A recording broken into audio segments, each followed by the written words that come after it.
Gaming and BS episode 228, being recorded Sunday, February 3rd, 2019.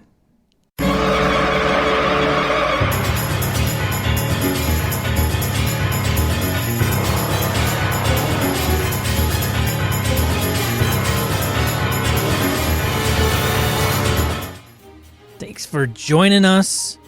Gaming and BS, a tabletop RPG podcast. I'm Sean. And I'm Brett. Welcome to the show, folks. Welcome back. Glad to have everybody here. How you doing, man? Doing fantastic, Brett. How are you doing? Pretty good. I was, my backyard's a small swamp now because it went from like negative 30 degrees to 40 in the span of 2 days. I wore a sweatshirt today, man. It was crazy. Yeah. I went to the gym and I'm like, oh, I don't need this winter coat. I don't need these winter boots. I could use a raincoat practically because it was everything's just dripping and ugh. I know what London fog looks like. I think I do. It is thick. It is thick out there. My dogs last week were like, "Oh, it's too fucking cold. I don't want to go outside." And I'm like, "Oh, look, it's water. I could roll around in that." So I've got muddy dogs. But what are you gonna do? So for those of you that may not be in the Midwest, specifically Wisconsin, we are indoctrinating you into the fold because this is a ritual, talking about the weather. Yes. Well, I believe this happens just about everywhere. The weather is a thing that you're going to talk about all the time. I mean, my wife, a number of my in-laws are from Nebraska. You talk to the folks from Nebraska, and you will talk about weather and corn. That's just how that goes. Oh.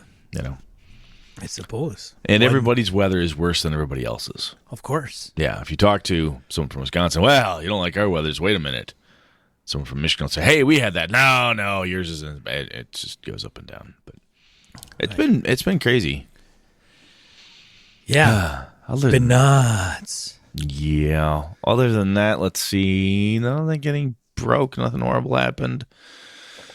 Your dog didn't try to drown you or anything recently? No, dog is just fine. He has some aversion to snow. So during the cold polar vortex, getting him to poop outside was like, hey man, you're going on like 18 hours here, buddy.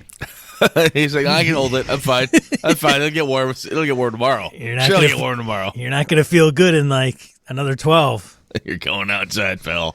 And he would pick the freaking craziest ass place in the world. Yeah, that's dogs for you, man. Oh God. Oh well. Right. There you go. Well, let's do announcements. We're done with that crap. So let's see. We're still doing awesomedice.com, yeah?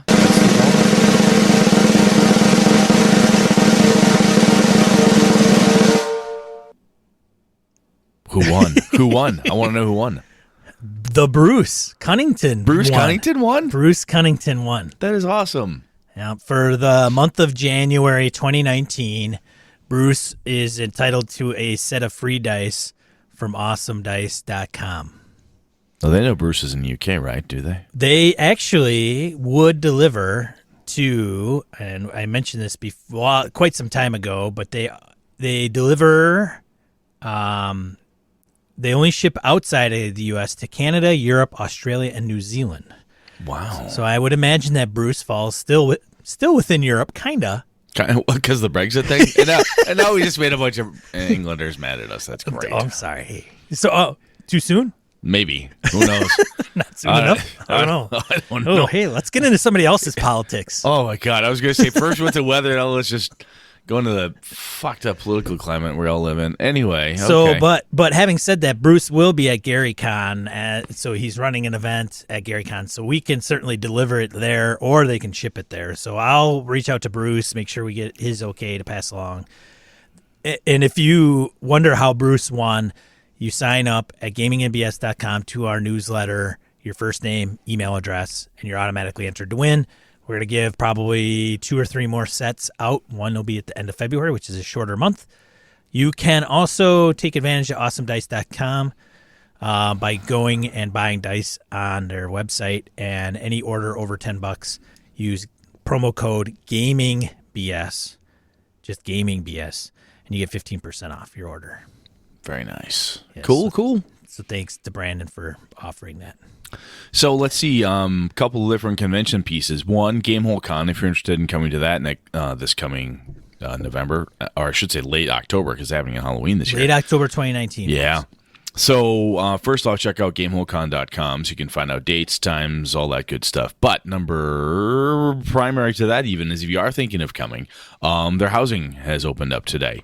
So hotels are filling up fast in the right on top of it area. That said, there's plenty of Madison's not that big of a town. So if you end up on the other end of town or you end up a little bit further away, parking at the Land Energy Center is not bad. Yeah, sure. It's free. It's free. First off, it's free for parking. Two, yeah, it's a little bit chilly, but you're outside for about that long and you're in the convention center. You don't have to leave till it's time to go back to your hotel. So anyway. In October, it's so early in the year, or earlier. Usually it's the first weekend of November or second weekend, but they moved it because of they have to do it around certain Madison events, specifically around the UW football schedule. We'll talk about the inability to get hotel rooms and places to stay. My God, everything just locks up. Yeah, and but October in Madison, it's kind of a crapshoot. It's either going to be warm. It's going to be usually unseasonably warm or unseasonably cold. It's never seasonably. Which is interesting because I've heard that a while. I remember saying to somebody a number of years ago, what the hell would seasonable be then? Well, it should be, when's the last time we had that? I don't ever remember that. Yeah. So anyway, the housing is open for Gamehole. Go to GameholeCon.com and you can see that stuff. GaryCon is happening. Sean and I will both be there. We've got Gatsby and the Great Race going on again, don't they? Corey Welch wanted to spread the word on Saturday, March 9th from 2 p.m. to 8 p.m. They want to get ideally 5 tables going, and one of our buddies, Forrest Gary, is going to be running one of those tables. He's a big Cthulhu nut.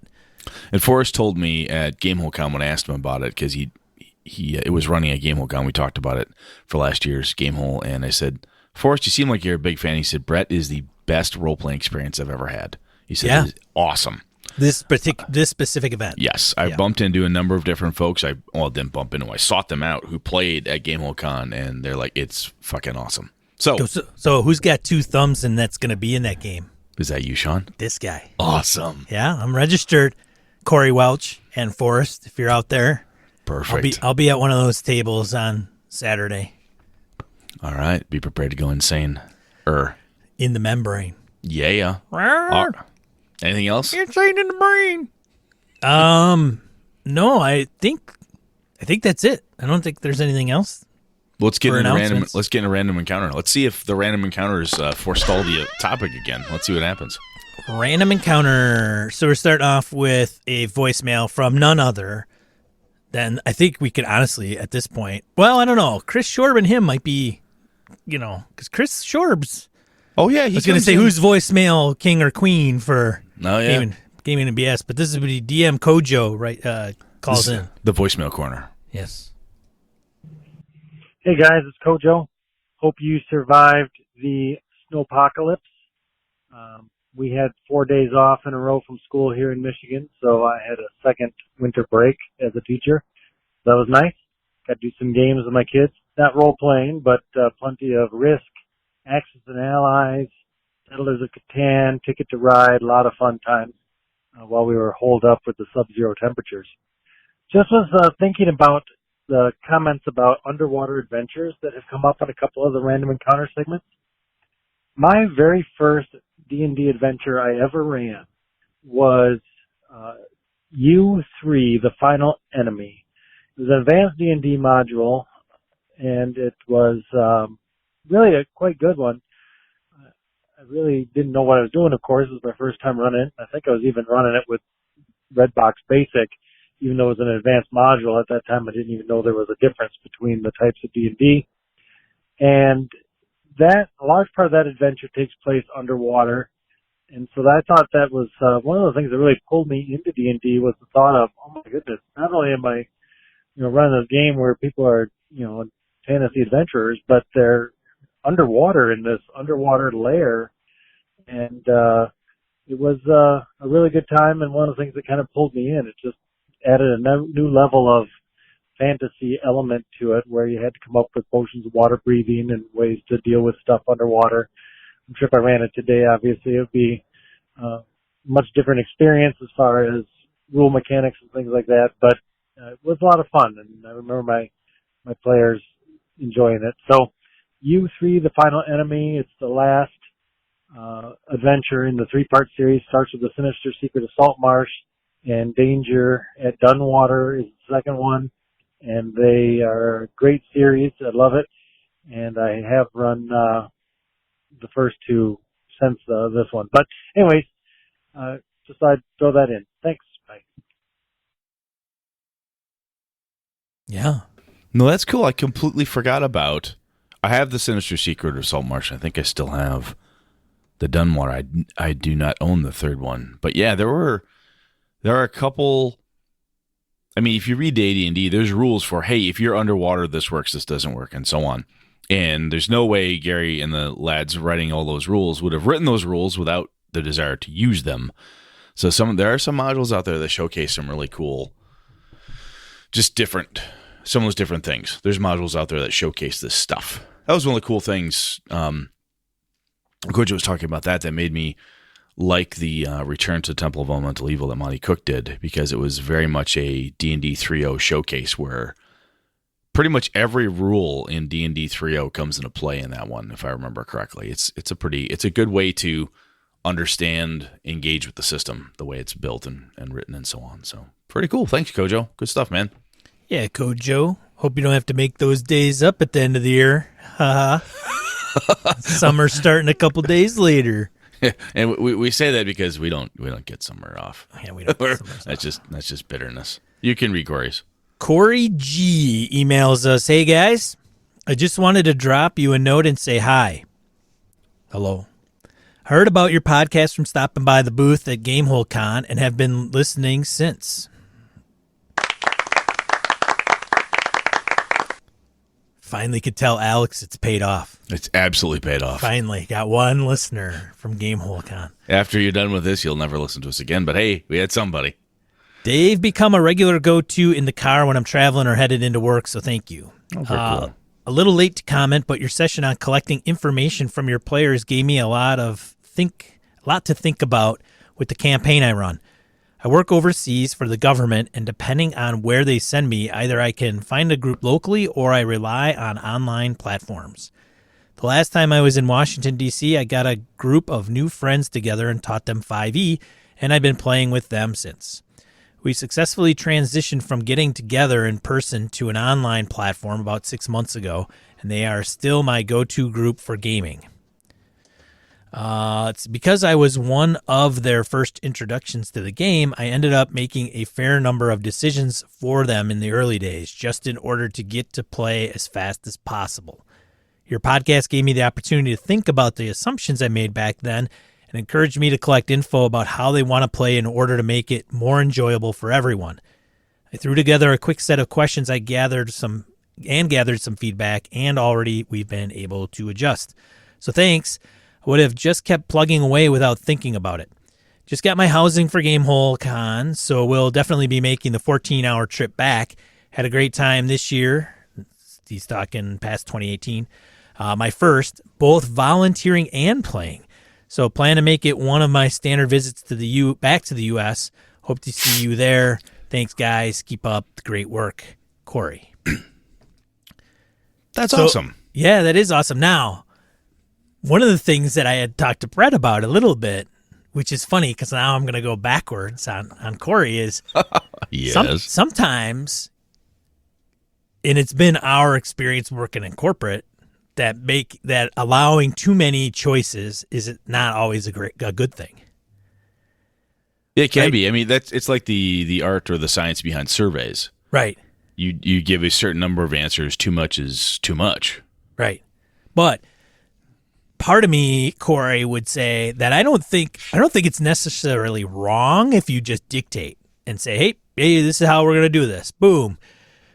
I think some people appreciate that to some degree, but I took it the way I did, which I don't think is bad, and I wouldn't probably do it. I wouldn't redo it the way I did it.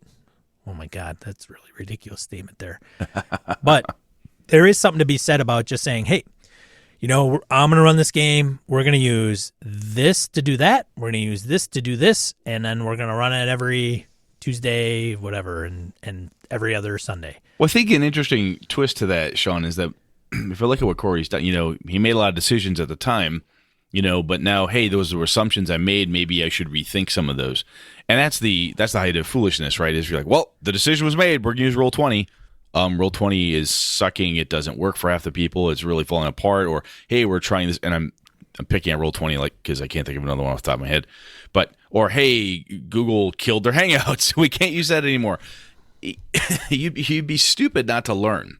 If you've got a group of people that can't use a platform for whatever reason, hey, how about you change that up a little bit? Especially if they're people you want to play with and you enjoy playing with. So having all the things that Corey did in the past, letting him think about those assumptions he made then, and then encouraging to challenge those assumptions and change it up for the next time to make things better. That's solid. Yeah.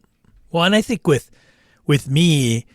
Looking how we're starting, so we're doing session 1 this Saturday, officially kicking things off, hopefully. And looking backwards, because I don't do this every week. Like, I don't start a new group every week or every month and say, okay, this is a new group and we're going to do this. Oh, and the last time I did this didn't work, so I'm going to nix it. Yeah, that's a good point. We don't, unless you are fortunate or unfortunate enough, I don't know which it would be, to start new groups regularly. That doesn't happen that often. No, so you got one. Some of these things are going to have to ebb and flow. I mean, some of the stuff we're maybe even using may not even be around the next time I run an online game. So going back to Roll20, had I known that the voice and video sucked so bad, I wouldn't even I would have just cut to the chase and said, okay, we're not going to use that. We're going to use these other two, vote on one. Versus even just making it an option. So it's kind of trial by fire at times. Oh, cool. Good stuff. Corey, thanks for listening, man, and good to see you at Gamehole. Be great to see you there again. Yeah, that'll be cool.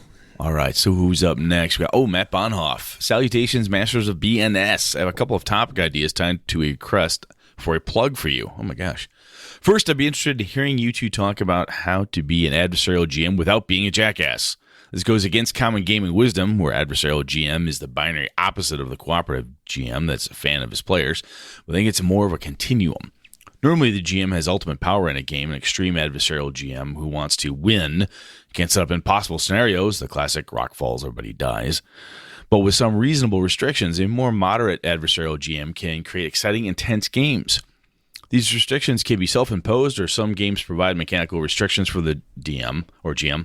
The D&D's challenge rating for balancing combat are an example of this. Mouse Guard has more rigid rules for regulating GM power. My buddy refers to this as the asshole box, a set of rules that allows the GM to be as much of an asshole as he wants and still provide the players with a reasonable chance of success. Second topic idea, games that are designed with a very specific story. Lady Blackbird is a prime example of this, I think. Lasers and Feelings is another good example. They are, in some ways, adventure modules with a game specifically designed to fit them. They're usually easy to run, great for con games, but have limited ability to support long-term play.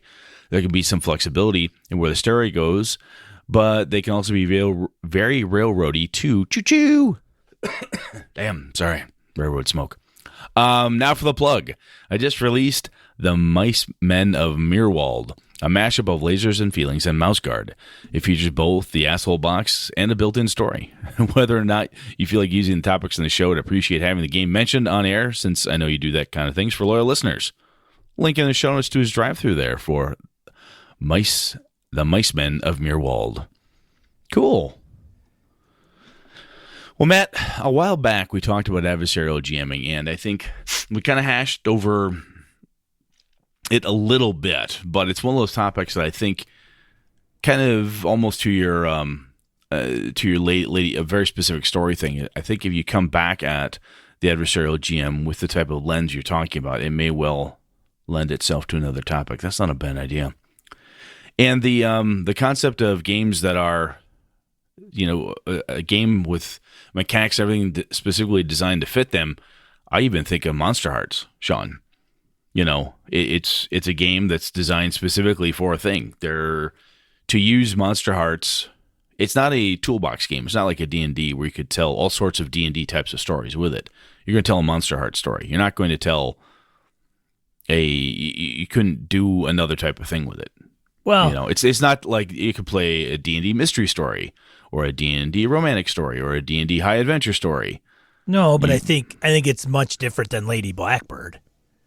Lady No. Black, I think so. I haven't played Lady Blackbird, but even is it Lady Blackbird? Lady Blackbird it has a specific storyline, what's happening, and you go through it. Well, Monster Hearts is different because I didn't say they're exactly the same. I said they're similar insofar as that it has a specific type of story it wants to tell, and the rules are specifically for that.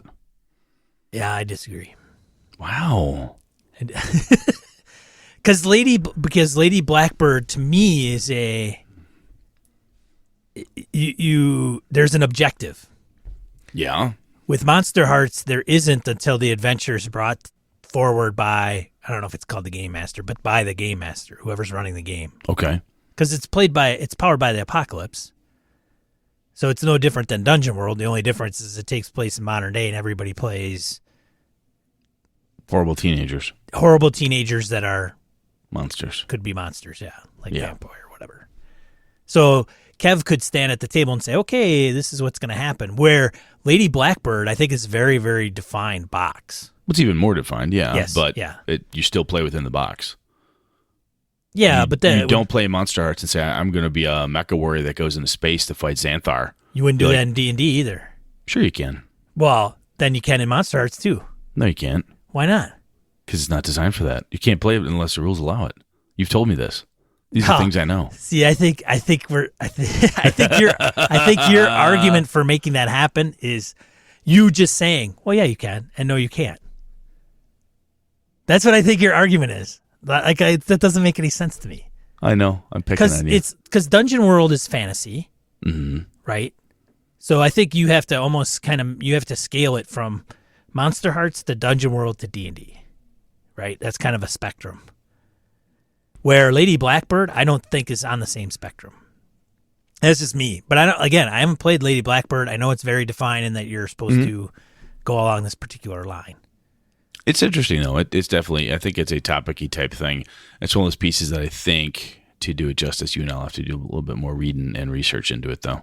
Yes. Otherwise, we'll be totally off the cuff as we are right now, and one or both of us will be wrong. Wow. Mostly you. All right, Matt, you've got us talking, so it's going to show up. Yeah, Matt. Thanks. Way to go, jerk. Now I gotta come up with tactically arguing with Brett to prove him wrong and understand the error of his ways. Good luck with that. Let's move on to the main topic. That's about right too. Oh, are we at the main topic already? Yeah, we are. Oh man, let's do that then.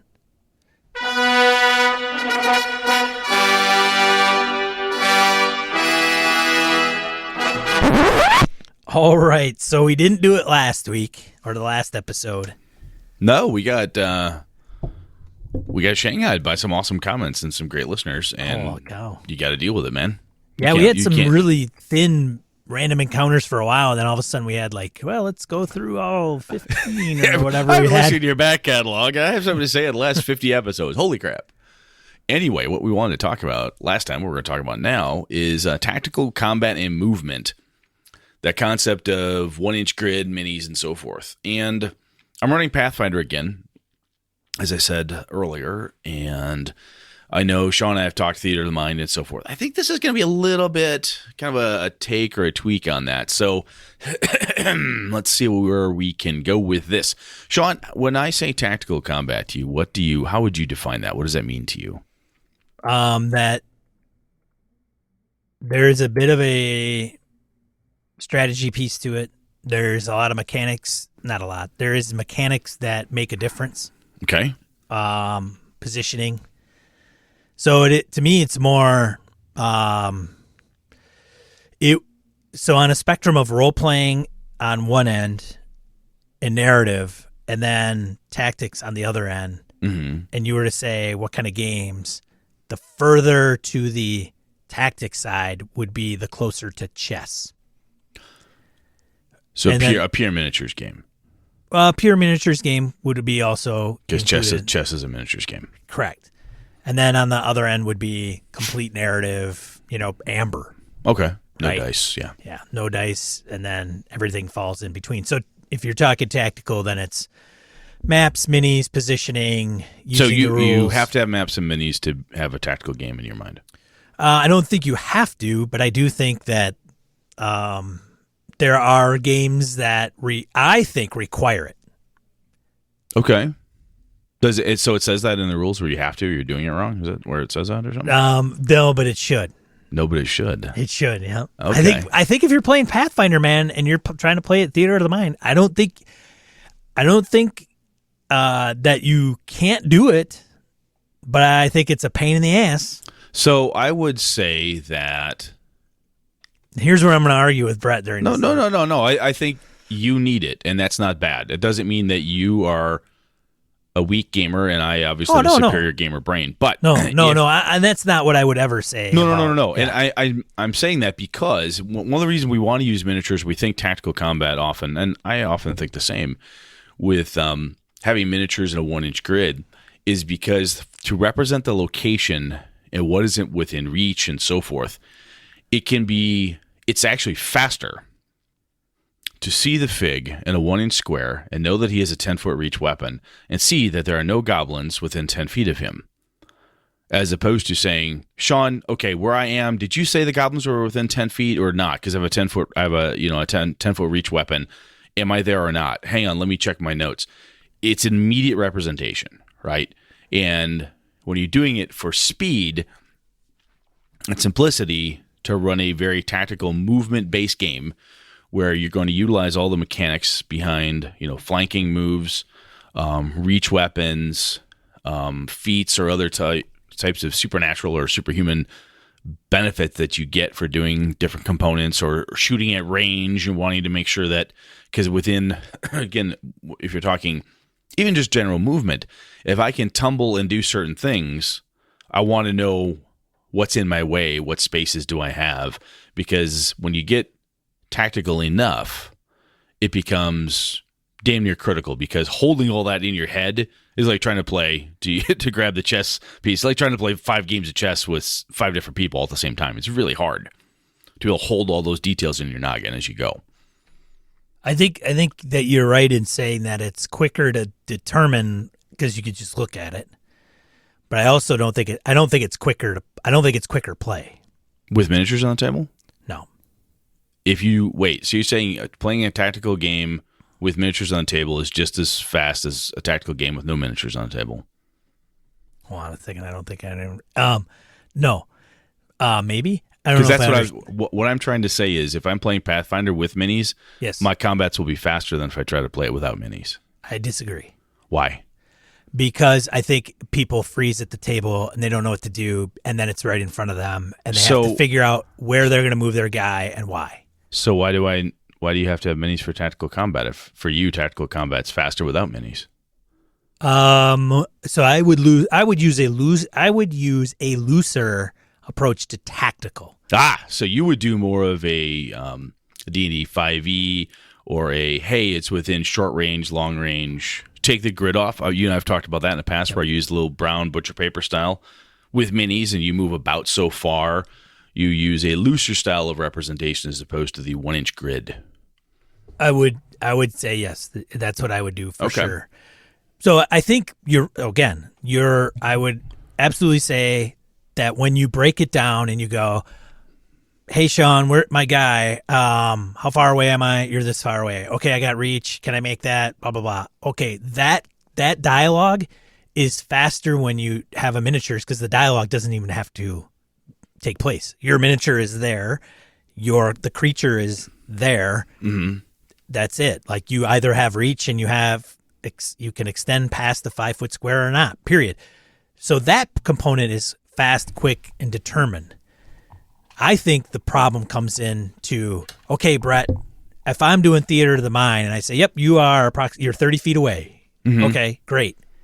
From the big bad. Great. Okay. I'm going to do this. So making that decision is easier. You could even say, well, what's around me? I could say, yep, there's a rock here, this there, bush there, tree there. And you could say, okay, I'm going to do this. I think when you put a miniature on the table and you see that, then I think it becomes, I don't know where to move. I think then for you got other people that are like, you should move over here and you should move over there. I think for some players in some games that is true. The other thing that happens is I say, how far I'm away from, the big boss monster, and my game master says, hey, you're 10 feet. Great, I charge him. Okay, you cross through 2 other goblins, and they get free attacks. So you're like, whoa, you never said, well, you didn't ask. You just asked how far away you were from the bad guy. You didn't ask me, or you didn't notice, or I forgot to tell you. So... Well, that's miscommunication there. Yeah, but that's theater of the mind. It is. That's the biggest drawback to theater of the mind is miscommunication and placement of where things are. If you're trying to get down and gritty, dirty in combat, the more detailed, the more reach involved, the more I can do 6 things over 10 feet and then do. Theater of mind gets trickier. I agree. Yes, that is absolutely a pitfall for sure. I think that if you flex the muscle of using tactical combat with a grid, with a 1-inch grid, or a hex if you're using hexes, if that's your poison, in moving the miniatures, you can get good at it. And if you're playing with a gamer who's a complete fuckhead and insists on telling you how to move your miniature, I would strongly suggest either smacking that other player or finding some other way to tell them that you do not appreciate such things. But that's just a dick move. Yeah, and that is true. I mean, I don't want to blanket statement the fact now people are like, now Sean's doubling back. I'm not doubling back. I still stand where I am. But you're right, Brett. There are people that when they're running miniatures and they're playing a more tactical game, and you've got the grid and the miniatures and the terrain and the big bads and all that other stuff, you can have characters that absolutely knew their shit. They are going to go up to the board, they're going to move their stuff, they're going to roll their dice, and they're going to call damage, and it's going to be very quick and swift. I don't find that as the majority. Well, yeah, what's interesting is that one of the things that we've talked about as far as like being a good player and coming to the table is your character and all the different powers and feats and such that your character has. If I am playing a grid-based tactical combat system, the grid, the mini tells me where exactly you are. Reach, range, blah, blah, blah. Oh, all the pieces and parts. Is there a table in the way? Is there this? Is there that? All those things are there. If the other thing a grid does is it helps to define what combat rules take effect. And if somebody does something and I move my ogre through a dangerous zone, right, where I cross through a threatened area, square, you get an attack of opportunity on me or whatever the rule happens to be. Right. And vice versa. If you do, I get to wallop you for that as the character. There is no, well, I would have just dodged 1 foot. No, you occupy a 5-foot square, all of it. That square moves with you, and that's what happens. Range increments are incredibly clear. You count the fucking squares. He's 120 yards away. That's 120 feet. That's just how far he is. Cover becomes very obvious. There's a pillar. There's a rock. There's a tree. All of that stuff is there. Now, going back to our original statement, going back and saying, well, it's very easy to see at a picture. Yeah. You'd have to count those squares if you're like way off the board and you're going to shoot an arrow and you've got 120-foot 240-foot range, when I could just tell you have 240 feet, 240 feet, you can shoot. Well, hold on a second. 1, 2, 3, but then, 4, but then 5. you shoot and you're like, oh wait, you look at the grid and I can't shoot him because there's a grove of trees in the way. I can't shoot through that. Right. Where the other way, I shoot. No, well, there's a grove of trees, so you'll have -4 or disadvantage. Oh fuck, I didn't know there's a grove of trees. Yeah, I explained that to you like 2 hours ago. You weren't paying attention, Brett. So I'm not saying that. I'm making that worse. I think we could sit here and go bounce it back. And forth. Totally. But I'm just saying all those pieces. It's the obviousnly, right? Of if you're going to play a combat system that has all the fiddly bits to it that a Pathfinder has, having the miniatures becomes incredibly helpful. Having 5-foot square. 3.0, one of the main reasons I did not like 3.0 the first time I played it was I'm like, I have to use miniatures to go to your other point. I feel like I have to use minis to really understand this game. No, you don't. No, you don't. It takes a lot more work. 3.0, 3.5 in Pathfinder. Using minis, I only played 4E briefly, but we used minis for that too. It became sitting on the table, pushing lead was a component of the game, and it helped you get the most out of that game. because of all the fiddly bits that you built into your character that you could do or couldn't do. And even the game master, if I got a really cool monster who's got certain feats and skills, I need to have that to get all the cool fiddly bit powers used. And I think it's interesting because, again, if you discount shitty players and bad game masters and you just think about it the way it's laid out, a tactical game, it helps to enforce those range increments. It says, can you do a thing? Right? If you have powers, you can try different things. Yes, you could try to climb that rock, but you're going to be at disadvantage. You can do that, but you're at -5. It's terrible ass terrain. Here's the rules for terrible ass terrain. Yeah, you're going to need a 22 or higher. Good luck, pal. And it's the advantages and disadvantages that are there cover battle tactics and all those things. If that's a thing you really groove on, and your players are, again, you've got good players that know their stuff and understand what they should be doing. The other thing that that I find in my experience is that when combat starts and the minis are on the table, people start to pay a fucking attention, at least in my experience. The reason is because you move. What do you do? I wait. Next turn. Well, what do you do? Well, didn't I move up? No, remember, I said it was your turn. You said you sat here. Here's where your fig is. Move your goddamn fig or you don't see anything. There is a, look, this is where you are. There's no backtracking. Your figure is here. Get off your ass and move your fig, or ask Bob sitting next to you or Dave or Jen to move your character for you. You know, in a tactical game like that, passivity in battle is just, it's the death, right? Well, I don't know what's going on. How do you not? There's 6 slots, a goblin, a dragon, and a lich, and an iron golem all on the table, and you, what's that thing? Are you fucking kidding me? You know, I have found, especially when I play with kids, that figures are very engaging. As far as they suddenly stop fucking around with making dice towers and being goofy, kids will immediately focus on the action because there's figures on the table. Oh, shiny. Shiny, yeah. And you get to move stuff and things happen and you knock things down and the bad guys come off the table. So, well, now, there is I could see where there's a physical component that keeps somebody's attention. Yeah. Where if it's in their brain and their brain's running all over the place, then maybe not so much. Yeah, and is it the be all and end all? No. And some people are listening to me going, I don't fucking care about any of that, which is totally fine. You know, it's not for you, and that's totally fine. The other thing that I have found is that when you use tactical combat and you have stupid mistakes are glaringly obvious. So I have a dumb monster. The dumb monster does a dumb thing. He's mad at the ranger. He charges past both the fighters. They both get attacks of opportunity on him. Of course. It's a bullet. It doesn't care. Doesn't care. It doesn't care. It's a stupid monster. It does stupid things. So they can feel really smart because they set themselves up so that the creature charges between them. Stab, stab, stab. Ha, ha, ha. Died before it even got to the ranger. On the other hand, when the player says, I move here. Really? Good. I have 15-foot reach. Oh, shit. I didn't know that. Wham! The giant clubs you. Fuck. Mistakes. Look, you move here. You have no choice. You must go through this path. The movement rules are X. You have to do this to get from A to B or whatever. Unless you've got something to mitigate this, you're going to get smacked upside the head. So tactical decisions, which can, to your earlier point, lead to the gridlock, if you will, speaking of grids, where people lock up. What's the most optimum way to move from point A to point B to dodge out of the 15-foot reach of the storm giant or whatever it is?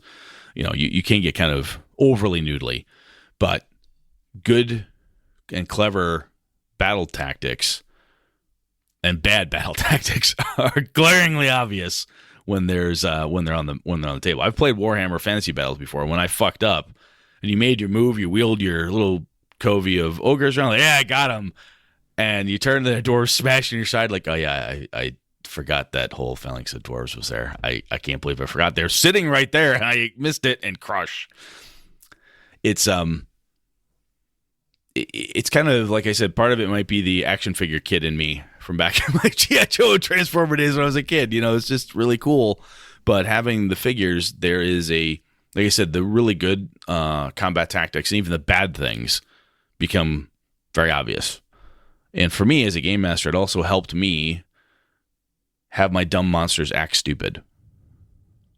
Because it's a suboptimal thing for them to charge into the to the ranger. It just is. The Bula should never. It's suboptimal. I would attack the dwarven fighter and then the human fighter and then get to the ranger. Why would I go? Oh, the ranger's been the one hitting him, and the others have reach and it made sense at the time. So he does a suboptimal thing and he gets killed for it.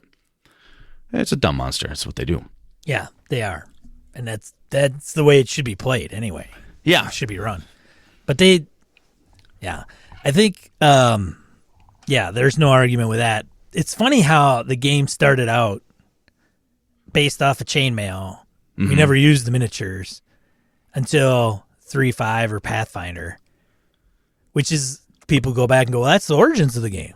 It's kind of that's what it's kind of the deal. I mean, that's why you use miniatures and Yeah, I never had minis when I was a kid because we couldn't afford them. If we could afford the books, we bought the $15 or $20 book. We didn't buy $20 miniatures, which none of us had paints for. Or you had one. Like I have one miniature for my one guy that I hope that survived a 3rd level. Yeah. So I have the same Gnomish Illusionist mini that I have, and that's the only one I have. So he's also Falcor the Mighty too, because it's the only mini I've got. That's right. Yeah, good times. So, Brett, are you in favor of the more tactical approach? So all of this said, what's been interesting to me is when I look at it, and the players I'm gaming with right now really, really like it.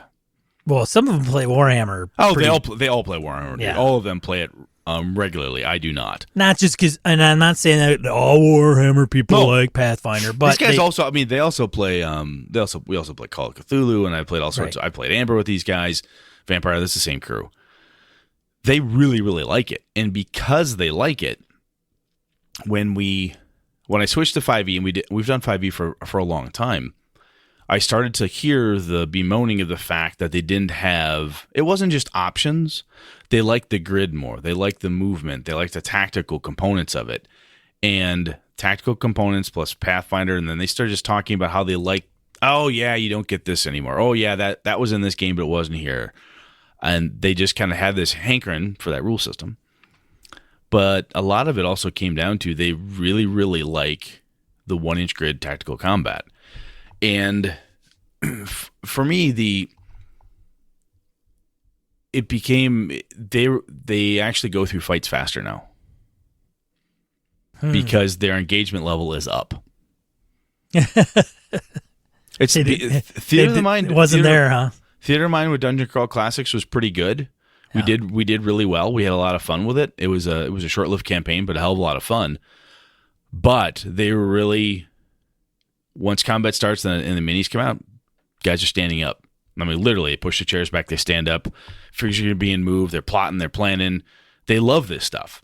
They really, really like it. When it's done, and they're talking to the village people, they're talking to the Korra that they met in the wilderness, they're talking to this dwarf, they're trying to investigate this problem. It's all narrative. But when combat starts, and the dry erase marker comes out on the grid, they start salivating. They love this, right? They have just as much fun, like I said, investigating, going through the room and searching for stuff and trying to see is the druid lying to us? Is the blacksmith doing something? We found these weird half frozen orc things. Are they some weird kind of orc? What is it? They're cutting the bodies open, doing amateur autopsies, trying to figure things out. They love that stuff too. When it comes to combat, they're twice as engaged with the tactical component of it. And I think what this tells me is that do you need to have a 1-inch grid to have tactical combat? And I would say no, right, Sean? Right. But if your players like tactical combat and you don't mind it, if you enjoy it, I'm having fun with it. It doesn't bother me one way or the other. I'll do it. You still haven't answered my question. I'm sorry, what was it? What are your thoughts, man? Do Yeah. you, Brett? Yeah, it's fine. Okay. I'm neither one or the other. Okay, because you've been saying my players love it. My players love it, and I'm having fun because of it. Okay. If they were dicks about it, if they couldn't stand it, if they wouldn't get it, if they wouldn't read the rules, didn't pay attention, if every time we had a tactical combat, I had to walk them through, I'm like, God fucking damn it. Come on, Dave. It's your turn. This is your figure. Yeah, look, the dwarf. Yeah, this is your guy. Remember him?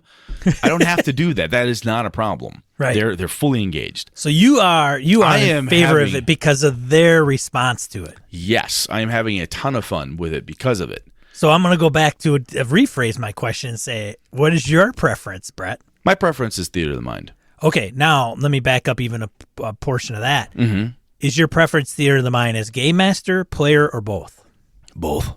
For both. Okay. Yeah. See, I wanted to get to that root because I know that's your jam. Yeah, it is. I prefer it. Yeah. But more than that, I prefer that my players are having fun. I can understand that. Because if I'm the only one at the table having a good time, that campaign doesn't seem to last that long. It's just people get cranky. It doesn't work. Well, it does work both ways, though. I mean, you could have 4 or 5 guys at the table that love miniatures, and you could absolutely loathe them, and you're going to have a problem. I have a preference. I don't have a hatred, right? Right. I don't loathe it or whatever. I think what I'm going to do next time I run a D&D 5e game for them, after this is done and we do whatever, if I bring 5e back, I am going to start doing for them this type of tactical combat you talked about, and the type I alluded to that I do with my son and my daughter. And the roll kids. out the map. It's going going to be no grid, Yeah. no grid, draw it out, and the minis will be there, but it'll be much more representational, kind of that blend of theater of the mind plus tactical, where someone can say, how far is it from here to there? Oh, it's about medium range. Oh, it's short range. It's about 30 feet. It's well within your short range for that weapon. Yes, if he comes through here, you'll get a chance to hit him. I think that would be a really good kind of blending of the two. And I think once I scratch the itch for my players and they really enjoy this, they have a hell of a good time with it, the campaign wraps up. And whenever I come back to it, I say, hey, I'd like to do this thing. It'll be kind of a blend between it. I think they'll be willing to try it. I think they'll have a good time because they get to use the really cool minis, which they all have shit tons of them because they love them. Get to roll out the minis and still, without the grid, be able to have the tactical look and feel on the mat. Because I think for them, not only because they like it from just a visual representation, blah, blah, blah, but it's more engaging for them. It's just how they prefer to engage with a fantasy setting.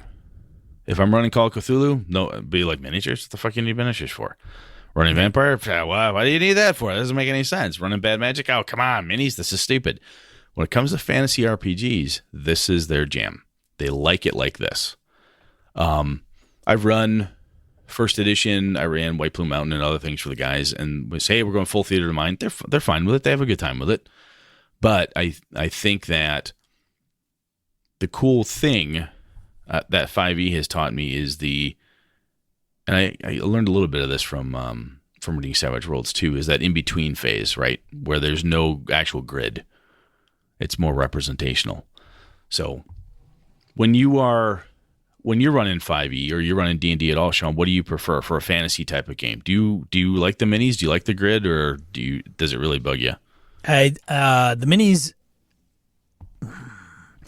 for a long-term campaign, the minis bother me because it takes too long to set up.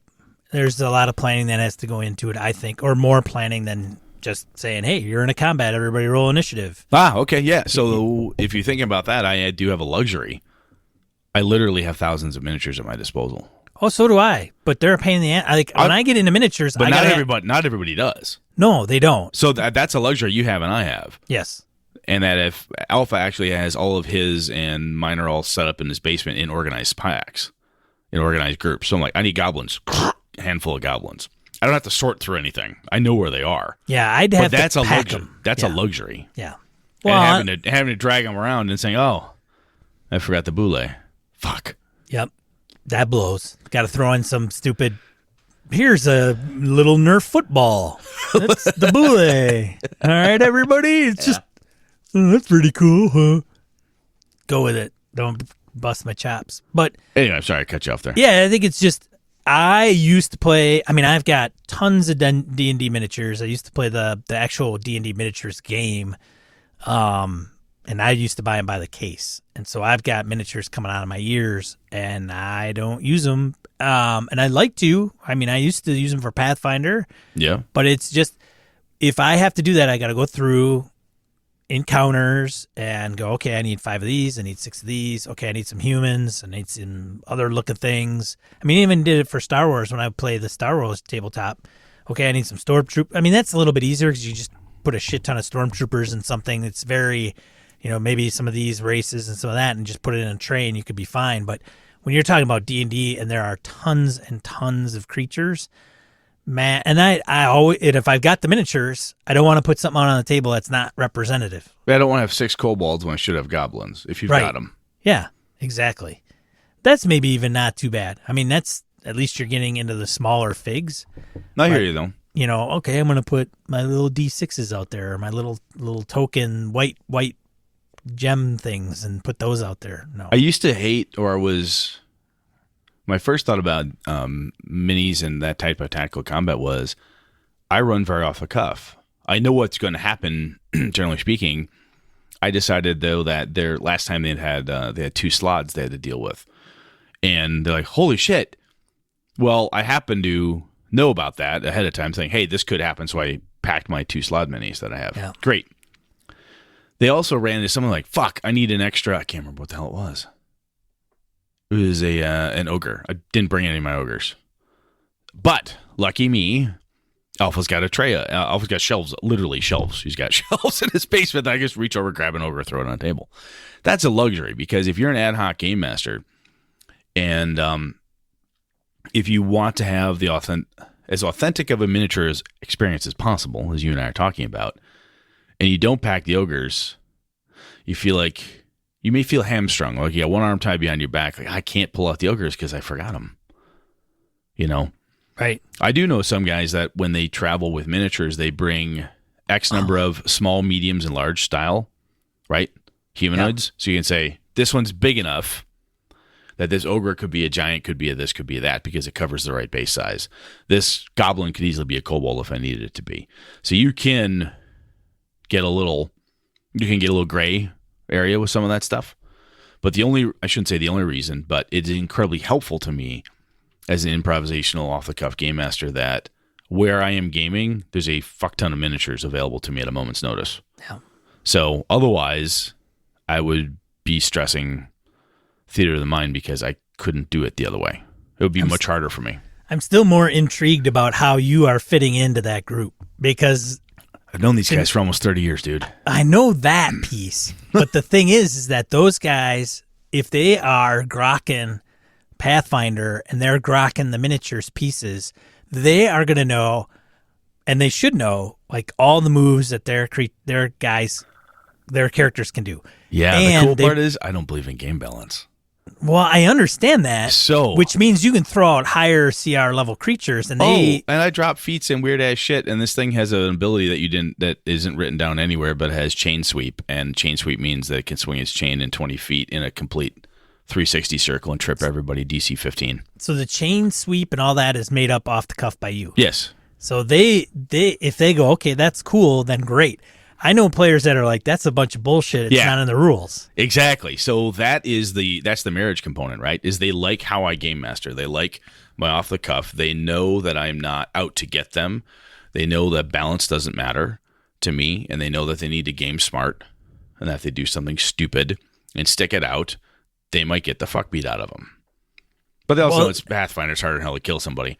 But I think that is a rarity. Like, I don't think I think a majority of people that are going to run a game, and the game master's like, well, I'm more theater of the mind, but hey, I'll go with, their Pathfinder, preference. And then you get into that dynamic where they are all about, crunchy, like I move here and I get flanking, and you're like, yeah, it doesn't work with this guy because of X, Y, and it's not outlined in a book. There's people that lose their shit over that. Yeah, some people would, and I think that goes to some of our earlier conversations when you have to. I know that's the kind of game master I am. So if you're going to join my group for the first time ever, I'm going to explain this to you. This is what I do. I do shit like this. He cheats. Yeah. And if you don't like that, you're not going to have fun. Because I'm not going to change.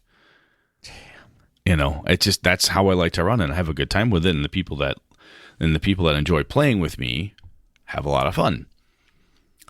It's not that I'm so old and crusty, I'm never going to change my ways, but there's It's a kind of a fundamental form of how I've learned how to game master, and this is just what I like to do. And I think, as we've said, hey, this is how do you like to play? I like to play everything by the book. CR is exactly everything by the rules, no variation. Okay, you will not have fun playing at Brett's games. Fact. I'll tell you that to your face, and I'll say you probably don't want to play with me, man. Oh, I'll try it. Okay, I'm just telling you, I'm not going to change for you, but if you're willing to try it, great. Give me a good college try, and I'll ask you at the end of the session, did you have fun? If you don't, and you want to bail, I swear to God, no hard feelings. I'll still love you. Go game somewhere else. I don't care. I think that's just because the group I have, I've known for a long time. And again, we've had our ups and downs over the last 25, 30 years. But at a certain point, they know who I am. They know the type of game I'm going to run. I mean, I do similar crap in my Streets of Avalon game. I started running another one for the Wednesday evening group. So Andy, Chris, Kev, and Tom. It's not perfectly balanced. It's just the way I run it. It's just how it goes. But I do understand what you're saying. That that's a piece of tactical combat that I didn't mention before. But sometimes people have that expectation, right? Well, if it's going to be tactical combat, everything is by the book. Well, there's a rule. There's a rule. Some will say there's a rule set for a reason. Yeah. So I would say it gets a trip attack in a 20-foot reach, 360 radius. And here's the deal. I use the rules. I just apply them differently. It's not written down that this is the special trip attack that this chain monster gets. Nope. My chain monster has a really sexy trip attack, and he uses these trip attack rules to make it happen. You actually use the rules out of the book? Oh, yeah. So you don't make this shit up out of your ass? If I'm going to trip you, and it's a CMB versus your CMD in Pathfinder, right. Yep. I'm going to do that. I assign the creature has a CMD and a CMB. I use it. I just apply it differently. I guess. So for in that instance, if the ogre has a chain whip and I decide he's got a 20-foot reach with it, he can do a 360 spin once every 3 rounds. Okay, that seems cool. I write that down. 360 spin every 3 rounds. Everybody in that range must do a blah, blah, blah. I don't think that's too bad. I don't think that's that bad. Yeah. But to your point, though, people will call bullshit on that's not, ogres can't have that ability. That's not even in any splat book, and I've read them all. Somebody might not like that. Right. Where you made something up on the spot because it sounded really cool. Some people don't like that. Right. And in a tactical combat system, because my group knows who I am and how I run, they're like, look, we're going to have all the fiddly bits we want, all the character options. We get to have this tactical combat thing. You will also play within the spirit of the tactical combat rules and so forth. You're going to make up some crazy ass shit, but I know it's all within the rules parameters. Okay, off we go. They're happy with it. Okay, well. But if you're going to run tactical combat, what system would you use? In a role-playing game? Yeah. Oh, God. Would you just flat say, I'm not doing it? I don't fucking like that anymore. Well, I mean, I guess if it was a Pathfinder game and I was going to run Pathfinder and I would break out miniatures. I would, on Roll20 break out Would you tokens. Like it? Would you like it? I wouldn't mind it. I'd have to brush up on all my combat rules and what all that looks like so that I know that everything's on the level. And, I think it facilitates a very back and forth component to it, right? Back and forth component. I don't even know how to articulate it as much as it's beating the game. Well, it's individual initiative. It's not like side-by-side initiative. Right. Well, so I don't know. I would say that, I don't know. I need you to define what you mean more by back and forth because I think that's the same no matter what. No, I'm not articulating myself very well. Okay. I would have to reread the rules, and I would I don't have a problem doing it. It's not my style. There are components of it that aren't my jam for a few reasons. One, it takes you've grown apart after all these years. I have grown apart. Yeah, I've grown out of it. I've grown away from you. Well, it just used to be such a slog. You'd have to prep quite a bit, which is ironic for a guy who reads modules, right? That presents modules and doesn't do it off the cuff and top of his head. And then there's all the combat components. So when I'm playing against guys like Doc that know the rules like the back of their hand, I think they will have a tactical advantage because they know all the rules. Ah. Right? oh, you can't do that because that's not what's in the book. But you almost have to have a certain understanding and equal approach to that game, I think. Otherwise, one side or the other may have a hand up, which isn't a big deal if you're just kind of like, so what, big deal? But to me, it's kind of like, well, isn't that part of the game? Like, is it, So you want to feel equal to the task. So if you have a tactical mastermind at the other end of the other side of the screen, you want to be equal to them. I want them to leverage the rules and what applies to their character and what they're able to do to the advantages they can take upon themselves the same as much as me. In other words, if there is a rule where I've got creatures or baddies and they're flanking, they get the same flanks that you do, and I don't want to not do it because I'm stupid and I forgot. Yeah, no, I hear you. The other thing that I encourage with my group is suboptimal tactical stuff. Lenny will do something incredibly stupid. He's actually a pretty good tactical player, but his character would not do the tactical thing right now. His character is in a rage and is going to attack this person, come hell or high water. Right. He will march right. He'll do that. I'll get attacks of opportunity on him left, right, and center. He'll be like, don't care. I'm going in. Yeah, well, that's good. It's absolutely suboptimal. Yeah. No tactical genius in his right mind. Why would you fucking do that? You'll be dead before you get there. Lenny's like, don't care. There's not a lot of players that do it that way, though. Unless they're genuinely like that. Like, hey, I'm in berserker mode. You don't get to do that. I think that there are more players like that out there, but they're not encouraged to do so by the game master or by the other players around them quite often in a tactical game. My character wouldn't do that. I would do this thing. Oh man, you got to look, he's only 5 feet away. You could totally do that. And then you could do this other move. When that shit starts, I stop it immediately. Stop. It's her turn, his turn. Let him or her figure out what they want to do. What would your character do right now? I stop the conversation. I force that dialogue. And because of that, I am encouraging you to do this. Okay. Well, they're going to get a hit on me. Dude, have I been able to hit you all night? Oh, yeah, they are goblins. Goblins haven't hit you all night. If I get lucky, I get lucky. Roll the dice. Hup, look, I got lucky once. Oh, you took 4 points of damage. You're what, a 10th level fighter? Dude, come on. Fucking A. Why are we worried about this? By encouraging people to do suboptimal things in a tactical game, you get some of the more cool narrative pieces in my mind. And I think that's important. And I think there's more people out there who'll do it. They just have to be encouraged to do it. Okay. You don't believe me? I'm not sure. You're not sure? I'm not sure. I don't know. I don't know if I should believe you. Interesting, though. It's interesting, and maybe it's part. The other thing for me, too, is I've not played a tactical game in a number of years now. It's been very theater to mind for the last few years, which I've had a great time with. I love it. It's my favorite way to go. And part of this could be, after a year of this, I might be like, oh my God, I'm so sick of this crap. I might be there in a year. I don't know. But it's fun for right now. It's a hell of a good time. I have to say, though, I do, and I go to cons and I see, and they're miniatures games that are just phenomenal as far as their set pieces. I mean, God, at Game Old Con, there was a Saving Private Ryan freaking like exactly built like that. And it was like, God, they must have been running like 3-inch miniatures. I mean, they were big miniatures and it was to scale and it looked cool.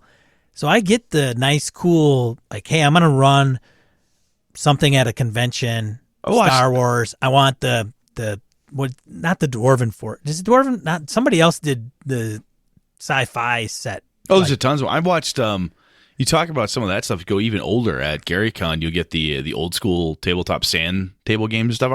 I watched Hoffman in there last year playing the game with the little tanks and stuff. All had rubber bands, and you had to like physically shoot and aim the rubber band. Oh my God! To hit another thing. He was having a fucking. It looked like a blast. It looked like it was so much fun.